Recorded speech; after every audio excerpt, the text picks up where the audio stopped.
नाज़रीन 7 star news में अवां खे ताज़ा तरीन अपडेट ॾींदा हलूं त सोबोदरो शहर जे मेरावा लॻ सोबोदरो बुम्बटपुर रोड भरिसां ॾींहं ॾिठे जो लोहार को कमु कंदड़ दुकानदार शेर मोहम्मद खोखर जे दुकान मां नामालूम चोर 100 वार्ड वारियूं बैटरियूं चोराए फरार थी विया।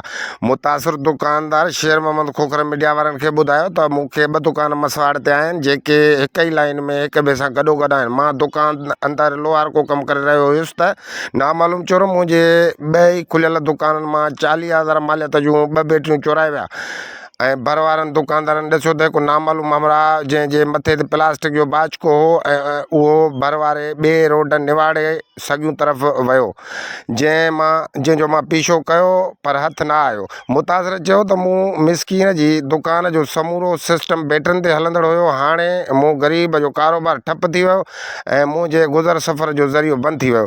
हिन SSP खैर पुलिस सोबोदरो खां मुतालबो कयो त मुंहिंजी चोरायल बैटरियूं वापसि कराए इंसाफ़ कयो वञे। रिपोर्ट औरंगज़ेब पीरज़ादो सोबोदेरो।